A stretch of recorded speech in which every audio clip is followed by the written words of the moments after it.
The space around the Kalos Nebula burned with the light of 1,000 suns as three massive fleets tore each other apart. For over 200 years, the same deadly dance had played out in this corner of the galaxy. The Kalos hegemony ships moved in perfect formation, their silver hulls gleaming as they fired precise energy beams at their enemies. The Theron Dominion fleet responded with brutal force, their black warships launching wave after wave of missiles that exploded in brilliant flashes across the void. Between them, the Nexari Collective's bioships twisted and writhed like living creatures, spitting streams of plasma that melted armor and boiled atmosphere. Fleet Admiral Vexitari stood on the bridge of his flagship, watching the battle unfold on the holographic display before him. His forearms moved quickly across the control panels as he directed his ships into new attack formations. The hegemony had been fighting this war since before he was born, and his father before him, and his father's father. It was a way of life. Now, this endless conflict over the resource-rich systems that lay scattered throughout the nebula. On the other side of the battlefield, War Master Gorth snarled as another of his ships took critical damage from Nexari bioweapons. The scarred veteran had lost count of how many battles he had fought in this cursed region of space. His people, the Theron Dominion, were warriors born and bred, but even they grew tired of fighting the same enemies over the same worthless rocks, year after year. Still, honor demanded they continue until victory or death. Deep within the swirling gases of the nebula itself, Supreme Chancellor Zektar coordinated the Nexari response from his living command ship. The ancient being had seen, centuries of war had watched entire generations of his people live and die in this conflict. The Collective's bioships were extensions of his will, grown rather than built, and they fought with the fury of living things defending their territory. None of the three commanders paid attention to the small sensor blip that appeared at the edge of their detection range. It was too tiny to be a threat, moving too slowly to be a weapon. Probably just another piece of debris from one of the countless battles that had raged here over the decades. But the blip kept moving, steady and straight, directly toward the heart of the war zone. Lieutenant Kim Da-yoon checked her sensors again and confirmed what she was seeing. The human destroyer Indomitable Spirit was still 3 hours away from the edge of the combat zone, but already the passive scanners were picking up energy signatures that made her hands shake slightly as she adjusted the controls. She had never seen anything like the raw destructive power being unleashed ahead of them. Captain Lee Sung-ho stood behind her chair, his calm presence helping to steady the young officer's nerves. He had been in command of the Indomitable Spirit for 5 years now, and his crew trusted him completely. Even now, heading into what looked like the largest space battle in recorded history, his voice remained steady and confident. "Report, Lieutenant Kim," he said quietly. "Sir, I'm reading at least 300 major warships engaged in active combat," she replied, trying to keep the awe out of her voice. "Energy output is off the charts. Some of those ships are larger than our entire space station back home." Commander Park Ji-woo looked up from his tactical display. The ship's weapons officer had been analyzing the battle patterns for the past hour, and what he saw both impressed and worried him. "Captain, these aren't random skirmishes. This is organized fleet warfare on a scale we've never encountered. 3 distinct factions, each with completely different fighting styles and technology." "Captain," Lee nodded slowly. He had expected something like this when command had given him his sealed orders back at Earth. The reports from the long-range survey ships had been clear enough. Something big was happening in the Kalos sector, and human colony ships that had passed through the region decades ago had simply vanished without a trace. Dr. Yoon Hai-jin entered the bridge, carrying a datapad filled with preliminary analysis of the energy signatures they were detecting. The chief science officer was one of the brightest minds in the human fleet, and her expression was troubled as she approached the captain. "Sir, I've been analyzing the weapon signatures from the battle ahead," she said, her voice tight with concern. "The energy output suggests technology significantly more advanced than our own. These civilizations have been fighting each other for a very long time, and they've gotten very good at it."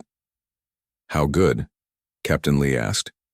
"Good enough that a single one of their heavy cruisers could probably destroy our entire fleet," she replied honestly. "But sir, there's something else. I'm detecting debris patterns that match human hull composition scattered throughout the combat zone." The bridge fell silent. Everyone knew what that meant. Somewhere in that hell of fire and metal were the remains of human ships and the people who had crewed them. Lieutenant Kang So-young's communication station suddenly came alive with incoming signals. The young officer quickly put on her translation headset and began working to decode the alien transmissions. After a few minutes, she looked up with confusion written across her face. "Captain, I'm receiving broad-spectrum warnings in multiple languages," she reported. "The computer is having trouble with the translation, but the basic message seems to be the same from all three factions. This area is off-limits to all neutral vessels. We're being ordered to turn back immediately." Captain Lee walked to the main view screen and stared out at the distant flashes of light that marked the ongoing battle. Somewhere in that chaos were the answers they had come looking for. Somewhere in that maze of destruction were human beings who might still be alive waiting for rescue. "Open a channel on all frequencies, Lieutenant Kang," he ordered. "Channel open, sir. This is Captain Lee Sung-ho of the human vessel Indomitable Spirit. We acknowledge your warnings and appreciate your concern for our safety. However, we have reason to believe that ships from our people may have been lost in this region. We intend to proceed with our search and rescue mission. We have no hostile intentions toward any of your forces." He gestured for the channel to be closed, then turned to address his bridge crew. "All stations maintain course and speed. Tactical, begin deep scans of the battle area. Science, I want everything you can tell me about those ships and their weapons. Communications, monitor all frequencies for any response to our message." Master Sergeant Cho Min-soo had been standing quietly near the back of the bridge, but now he stepped forward. The Marine commander was a veteran of numerous conflicts, and his instincts were telling him that they were heading into something far more dangerous than a simple rescue mission. "Sir, with your permission, I'd like to have my Marines ready for any situation," he said. "If there are survivors out there, they may need immediate medical attention or evacuation." "Granted, Sergeant," Captain Lee replied. "But remember, we're here to rescue our people, not to fight anyone else's war." On the tactical display, the three alien fleets continued their deadly dance, unaware that their isolated battlefield was about to gain a new participant. The human ship was still hours away, but already long-range sensors on all three sides were beginning to take notice of the approaching vessel. Fleet Admiral Vexistari was the first to receive word of the intruder. His intelligence officer, a thin creature with pale blue skin and too many eyes, approached his command throne with obvious reluctance. "Admiral, long-range sensors have detected an unknown vessel approaching our position," the officer reported. "It appears to be of human origin." Vexitari's forearm stopped moving over his controls. Humans were a newly discovered species, primitive and far from their home systems. What could one of their ships possibly be doing here? "Orders, Admiral?" the intelligence officer asked. Vexistari considered his options. The humans were not part of this conflict. They had no stake in the ancient hatreds that drove this war, but they also had no business in a combat zone where even a stray shot could vaporize their fragile vessel. "Continue to monitor them," he decided. "If they enter the combat zone, we will escort them out. We have no quarrel with the humans." Similar conversations were taking place on the command ships of the other two fleets. None of the alien commanders could understand what a single human vessel was doing approaching their battlefield. Some suggested destroying it immediately as a potential threat. Others argued for attempting to communicate with it first. A few wondered if the humans might be seeking to ally themselves with one side or another, but none of them suspected the truth, that the small human ship represented something far more dangerous than any of them could imagine. The humans were not coming as conquerors or allies. They were coming for their own people, and they would not be turned away by warnings or threats.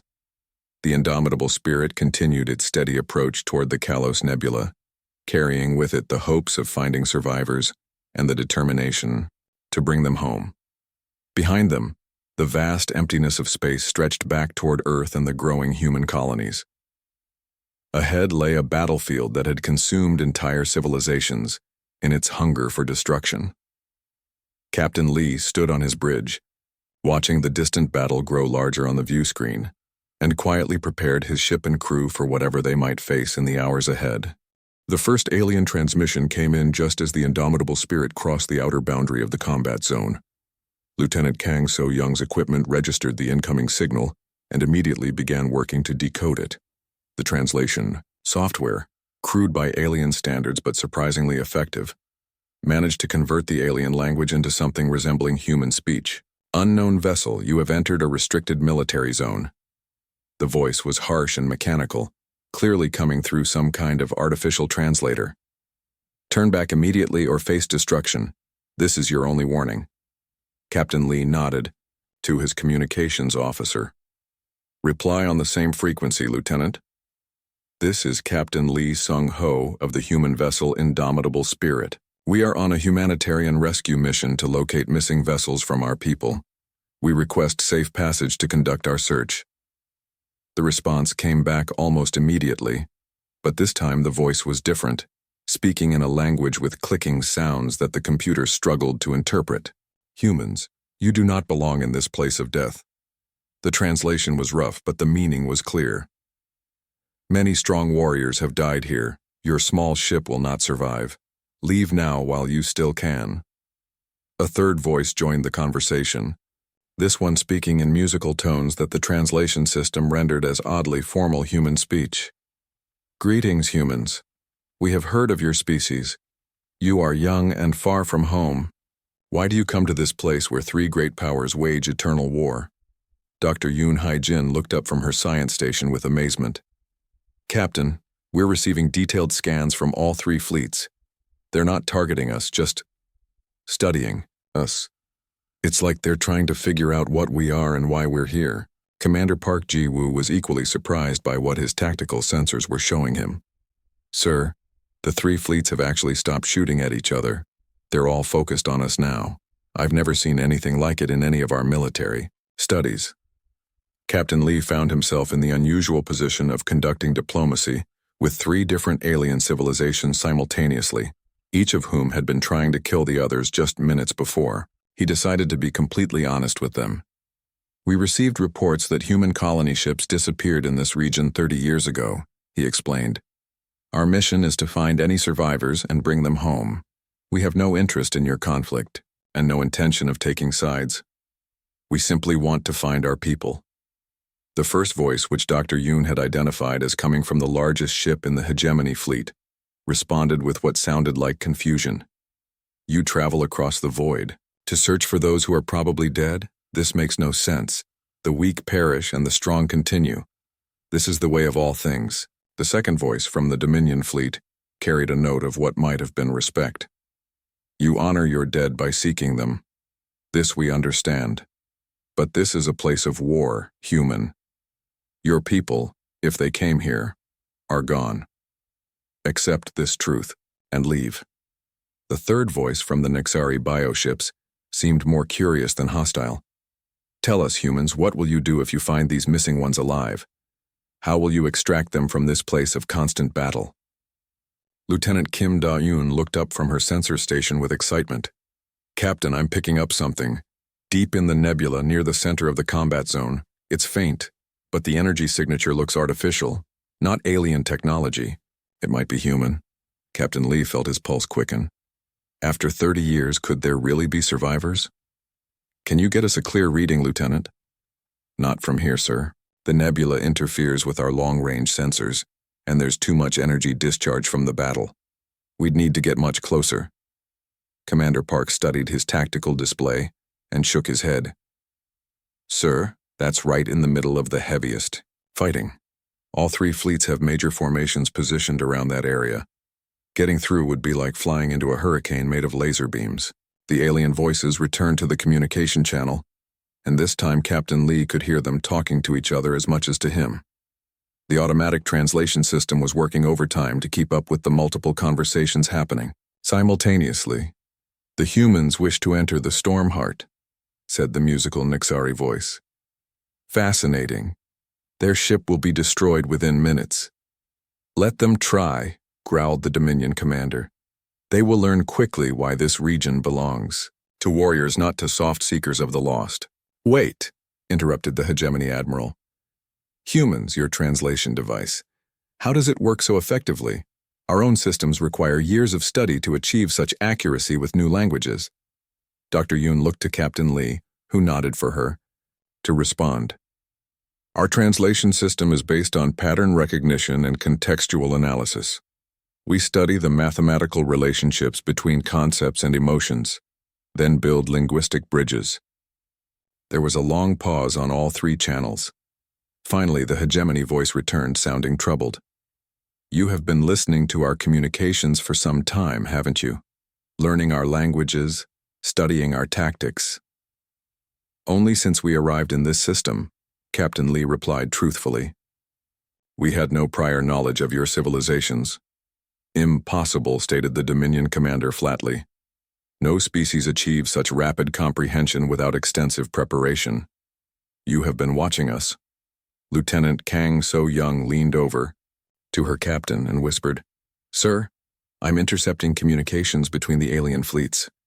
They're sharing information about us. They seem very concerned about our translation capabilities. Captain Lee realized that what seemed like simple efficiency to humans was appearing as something more sinister to the alien commanders. These were species that had been fighting each other for centuries, each jealously guarding their secrets and communication codes. The idea that newcomers could understand them so quickly was deeply disturbing. We mean no threat to any of you, he said clearly. Our only goal is to find our missing people. If you prefer, we can transmit our complete translation protocols to demonstrate that we have no hidden knowledge of your languages. Generous, replied the Nexari voice with what sounded like amusement. But unnecessary. We begin to understand what humans are. You are adaptable. This is a useful trait. The hegemony admiral seemed less pleased. Adaptability can be a weapon, Nexari. These humans learn quickly, perhaps too quickly. Master Sergeant Cho Min-soo had been listening to the exchange from his position near the bridge's tactical station. As a career military man, he understood the concerns the aliens were expressing. Any soldier would be wary of an enemy who could decode their communications so easily. Captain, he said quietly, maybe we should show them something else. Something that proves we're here for rescue, not war. Captain Lee nodded. Lieutenant Kang, open a channel to all three fleets. I want to transmit something. Channel open. Sir. Alien commanders, I'm transmitting the complete manifest of our ship's cargo hold. You'll find medical supplies, emergency shelter equipment, food rations, and rescue gear. No weapons beyond basic defensive systems. No invasion equipment, no spy devices. We are exactly what we claim to be. A rescue ship looking for lost people. The data transmission went out simultaneously to all three fleets. Dr. Yoon watched, her instruments as alien sensors performed detailed scans of the indomitable spirit, confirming the contents of the cargo hold and analyzing the ship's overall design. Curious, said the hegemony admiral after several minutes.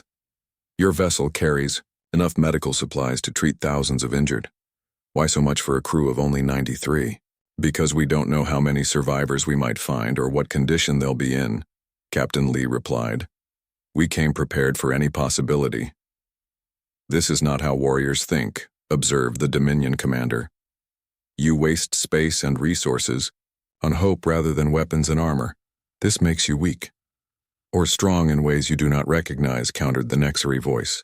Tell us, humans, what will you do when you find that your people are prisoners of one of our fleets? Will you negotiate? Will you fight? Will you trade? Captain Lee had been dreading this question, but he answered honestly.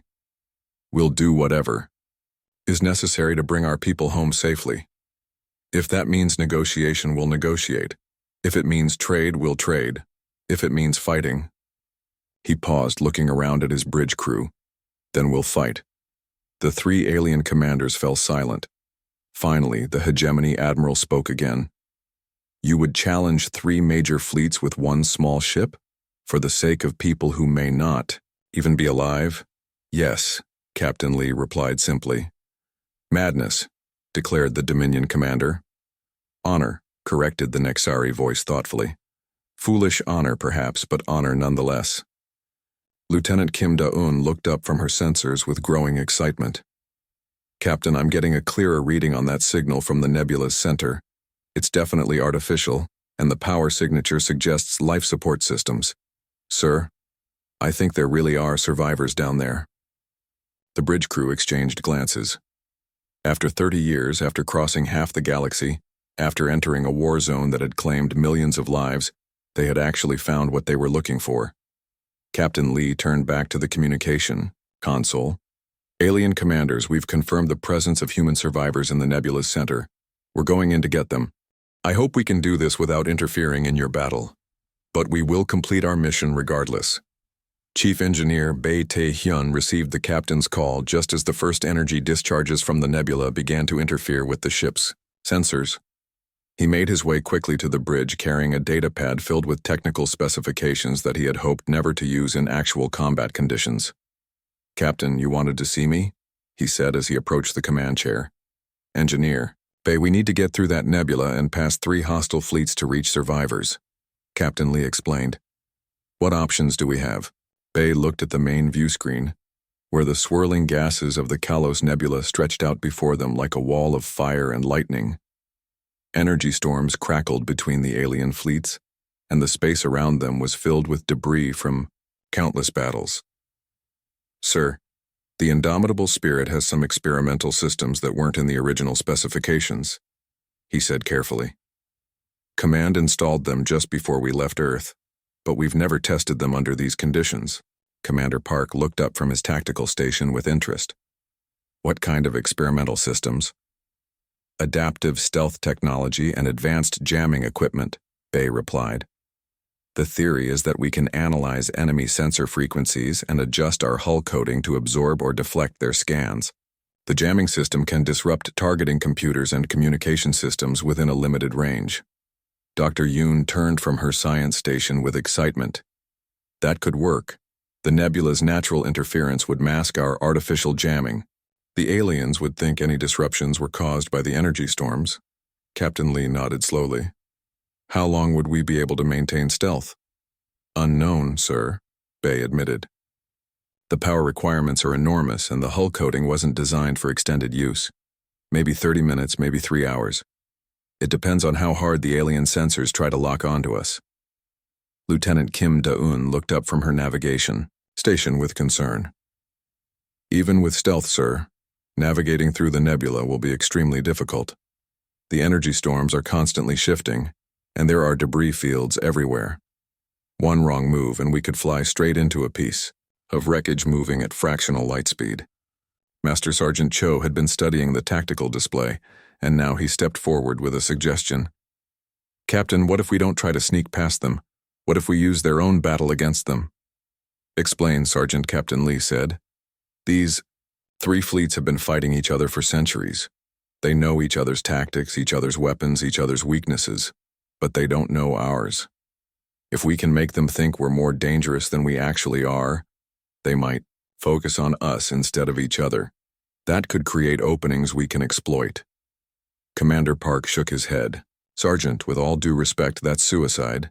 These ships have enough firepower to destroy entire planets. We can't fight them directly." "We don't fight them," Cho replied. "We make them fight each other while we slip through the chaos." Captain Lee considered this. The plan was audacious and dangerous, but it might be their only chance of reaching the survivors. "Engineer Bae, in addition to the stealth systems, what other capabilities does this ship have that the aliens don't know about?" Bae consulted his data pad.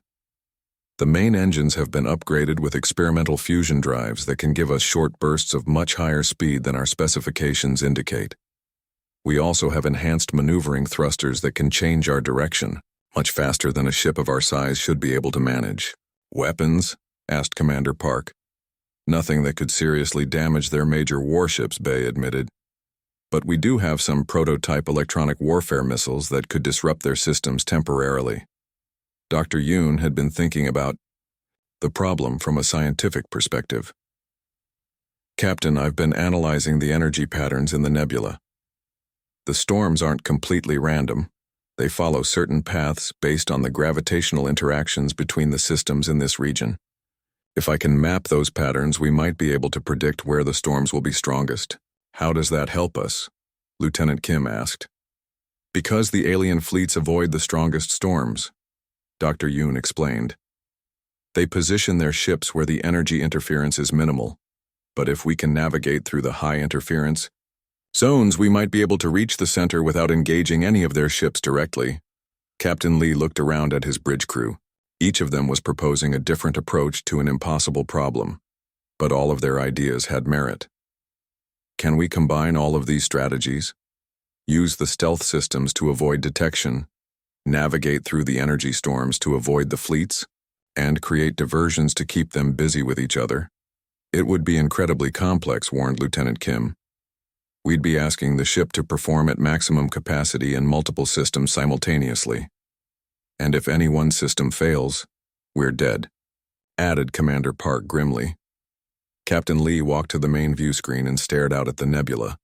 Somewhere in that maze of energy and metal, human beings were waiting for rescue. He had crossed half the galaxy to find them, and he wasn't going to turn back now. We'll do it, he decided.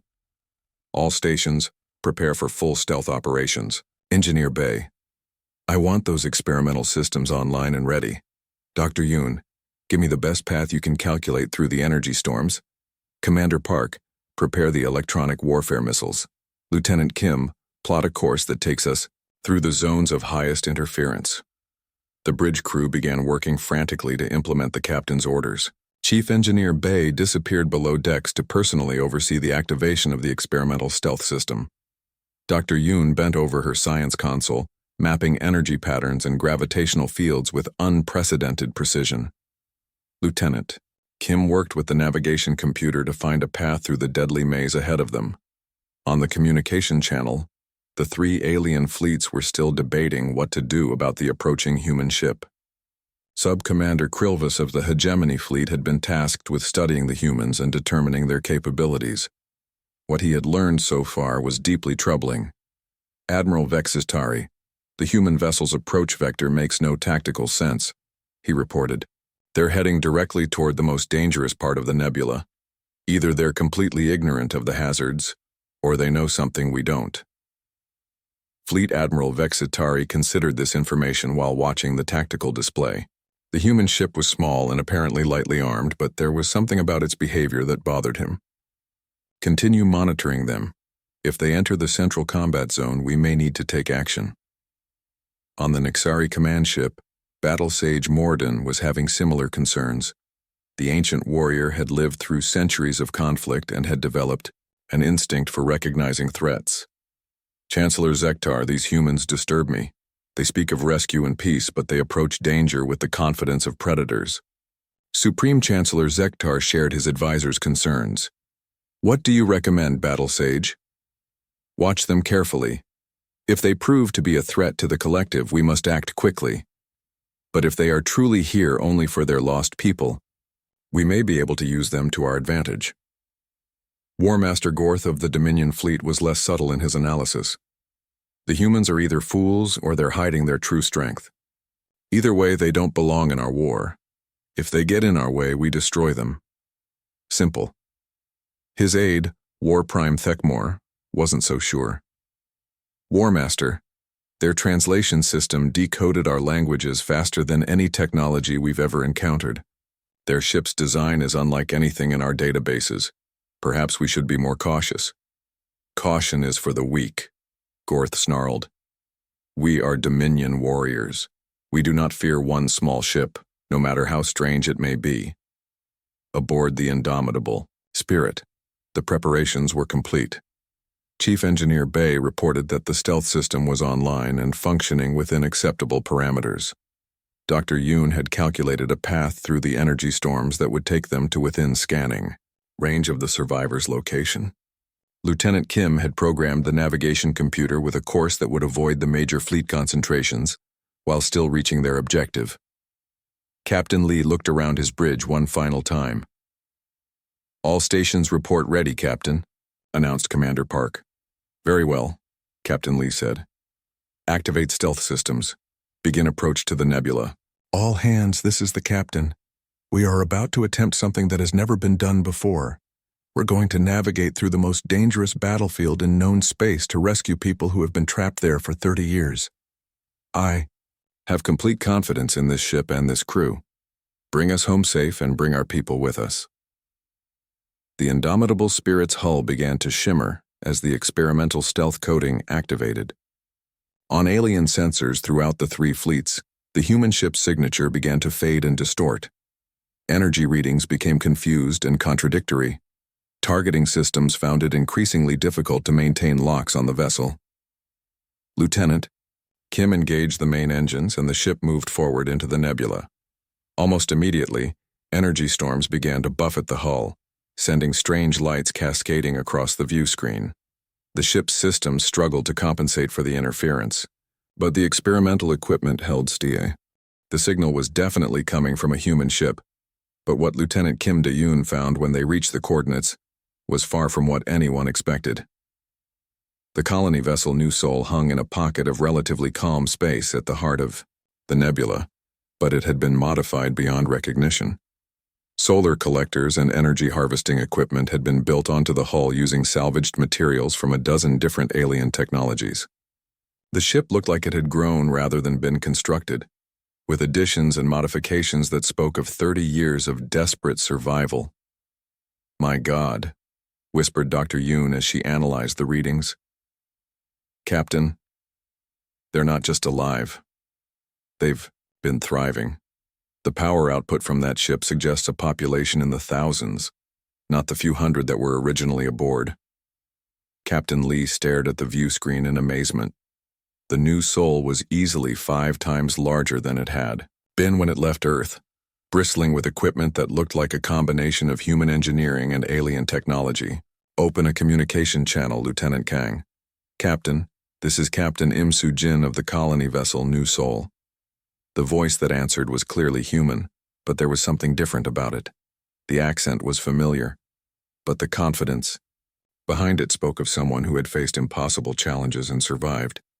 "We've been monitoring your approach through the nebula. That was some impressive flying." "Captain Im, this is Captain Lee Sung-ho of the human destroyer Indomitable Spirit. We're here to rescue you and bring you home." There was a long pause before Captain Im responded, and when she did, there was amusement in her voice. "Rescue us."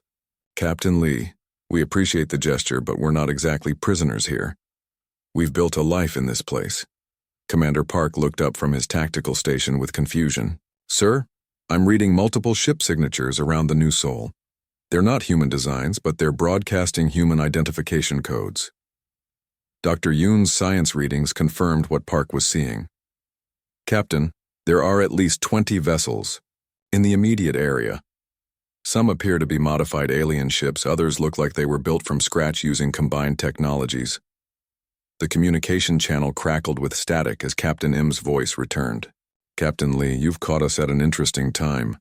We were just preparing for our monthly supply run to the Nexari trading post. Would you like to come aboard and see what we've built here?" Captain Lee found himself in the unusual position of offering rescue to people who apparently didn't need rescuing. "Captain Im, we understood that you were trapped here by the ongoing war between the 3 alien factions." "Trapped?" Captain Im laughed. "Captain, we've been doing business with all 3 factions for the past 25 years. They need our engineering expertise and we need their raw materials. It's worked out quite well for everyone involved." Master Sergeant Cho stepped forward with concern. "Sir, this doesn't match any of the scenarios we prepared for. If these people have been living here voluntarily, do we even have the authority to order them to leave?" Before Captain Lee could respond, alarms began sounding throughout the ship. Lieutenant Kim's sensor readings showed multiple large contacts approaching, their position at high speed. "Captain, we have company," reported Commander Park. 3 separate fleet formations, 1 from each alien faction. They're moving fast and they look angry." The communication channel suddenly filled with multiple alien voices speaking simultaneously. The translation system struggled to keep up, as angry demands and accusations flew back and forth between the approaching fleets. "Humans, you will withdraw from the trading post immediately," demanded the Hegemony Admiral. "The New Sol colonists are under our protection." "Lies," snarled the Dominion War Master. "The humans belong to the Dominion now. They have served our fleets well, and we will not allow them to be taken." "Both of you are mistaken," interrupted the musical voice of the Nexari Chancellor. "The human colonists are free traders neutral in your conflict. They belong to no one. Captain Lee realized that the situation was far more complicated than anyone had anticipated. The colonists weren't prisoners, they were apparently the prize, in a three-way competition between the alien factions. Captain Im's voice cut through the alien chatter. All fleets stand down immediately. Captain Lee, perhaps you'd better come aboard so we can explain the situation properly. And quickly. When these three start posturing like this, things tend to get violent. Sir, warned Commander Park, those fleets are taking up combat positions around us. If this turns into a shooting match, we're right in the middle of it. Chief Engineer Bay's voice came over the intercom from the engineering deck. Captain, the stealth system is failing. The energy interference from all those alien ships is overloading our generators. We'll be fully visible in about 5 minutes. Captain Lee made a decision that would change everything. Sergeant Cho, prepare a boarding party. We're going over to the New Sol to get some answers. Commander Park, keep our weapons powered but not targeted. I don't want to provoke anyone, but I want us ready if this situation goes bad. The shuttle bay opened, and a small transport launched toward the colony vessel. Sergeant Major Oh Kyung-soo led a squad of Marines as escorts, while Dr. Yoon accompanied the captain to analyze whatever technology the colonists had developed. The docking bay of the New Sol was a marvel of improvised engineering. Human construction, techniques had been combined with alien materials and technology to create something entirely new. The artificial gravity felt normal, but the walls were lined with bioorganic conduits that pulsed with energy, clearly adapted from Nixari technology. Captain Im Soo-jin met them at the airlock, and she was not what Captain Lee had expected. The woman who greeted them was clearly in her 60s, but she moved with the confidence of someone accustomed to command. Her clothing was a mixture of human and alien styles, and her equipment was unlike anything in the standard colonial inventory. Captain Lee, welcome to our little corner of the galaxy, she said with a smile. I'm sorry about the dramatic reception, but as you can see, we've become something of a valuable commodity to our alien friends. She led them through corridors that were part human spaceship and part alien city. The walls were lined with displays, showing energy readings, manufacturing schedules, and communication logs. Children ran through the corridors, children who had been born here in the heart of a war zone and knew no other life. Captain Im, I need you to explain what's happening here, Captain Lee said as they walked. Our mission was to rescue survivors from ships lost in this region. We never expected to find a thriving colony. The situation is complicated, Captain Im replied. When we first arrived here 30 years ago, our colony ship was badly damaged by the energy storms. We managed to make it to this pocket of stable space, but we were trapped. The three alien factions were fighting all around us, and none of them were interested in helping a group of primitive humans. They entered what had once been the colony ship's main hall, but was now clearly the center of a bustling community. Hundreds of people moved between workstations where human and alien technologies were being combined in ways that shouldn't have been possible. Dr. Yoon stared at the activity with amazement. This is incredible. You've created hybrid technologies that combine the best aspects of all four species engineering approaches. That's exactly right, Captain Im said proudly. It took us 15 years to figure out how to make human computer systems talk to hegemony power sources. But once we did, we could build things that none of the species could create alone. Sergeant Major O was studying the defensive positions. He could see throughout the complex. Ma'am, you've got quite a setup here. How do you defend against attack? We don't, Captain Im replied simply. We make ourselves too valuable to attack. Each faction needs what we can provide.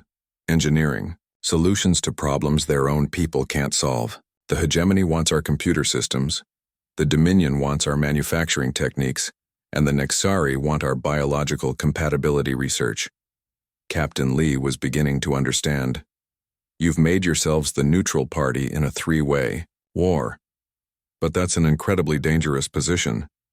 It's worked for 25 years, Captain Im said. But lately things have been getting more complicated. Each faction is pressuring us to choose sides, and some of our people are starting to think we should align with one group or another. Dr. Yoon looked up from a workstation where she had been analyzing the hybrid technology. Captain M, this research could revolutionize human space travel. The applications for energy efficiency alone could cut interstellar journey times in half. Which is exactly why the alien factions don't want us to leave, Captain M replied grimly. They've invested too much in this arrangement to let us simply pack up and return to Earth. Outside, the situation was escalating.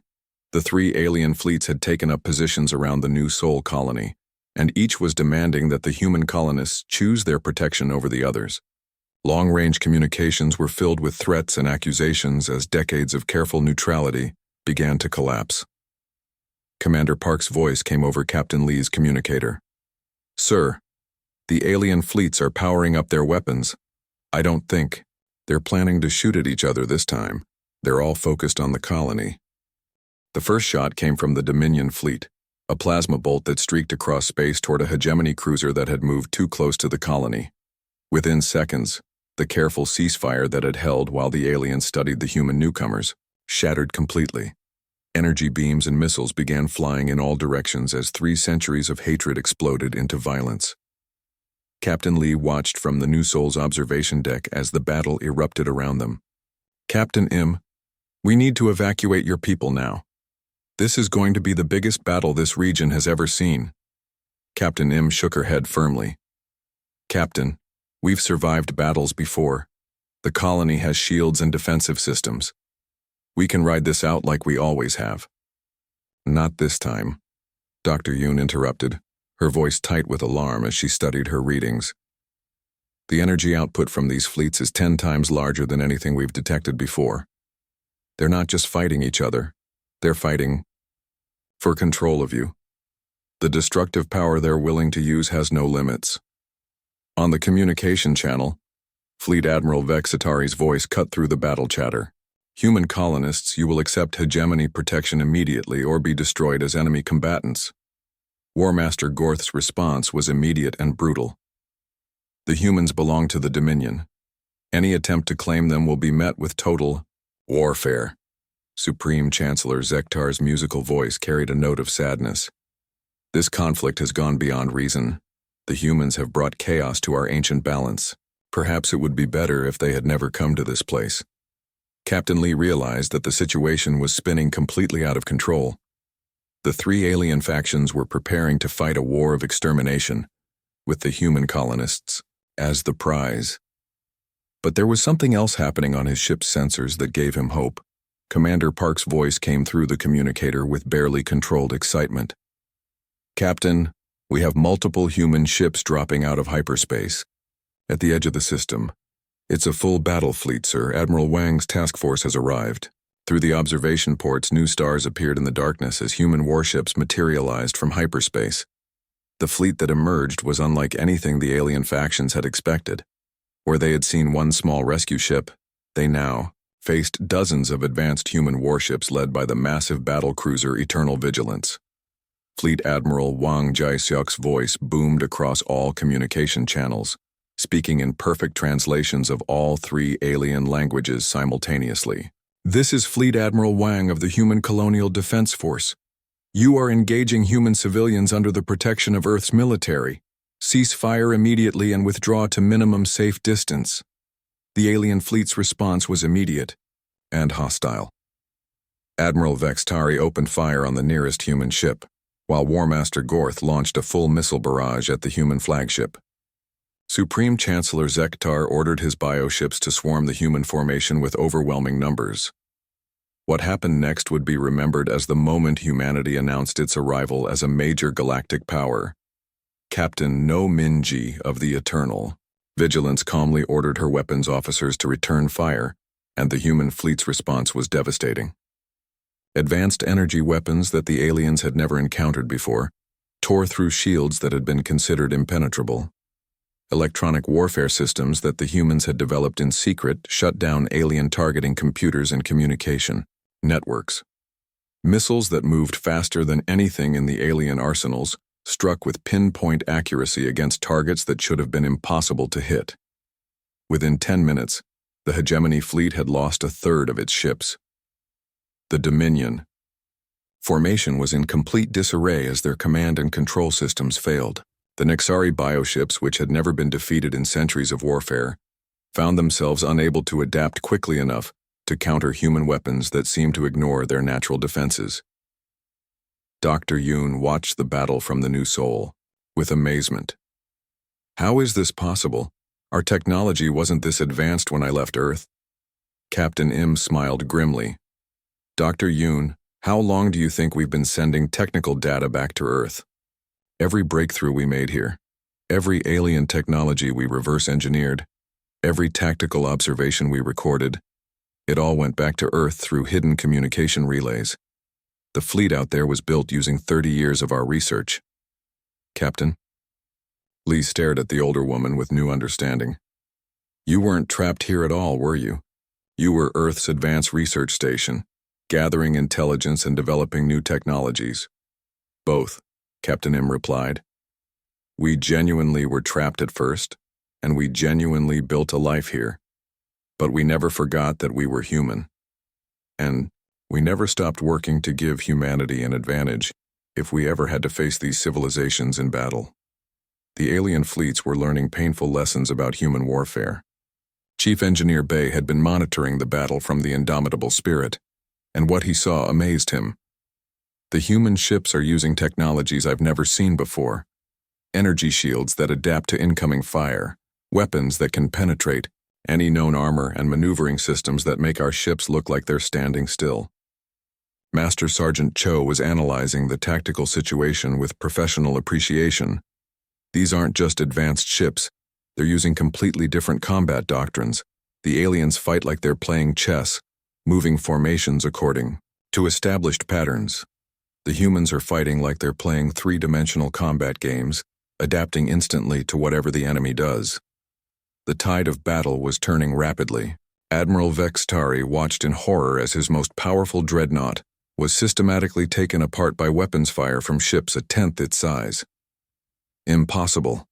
No species advances this rapidly. They were primitives just decades ago.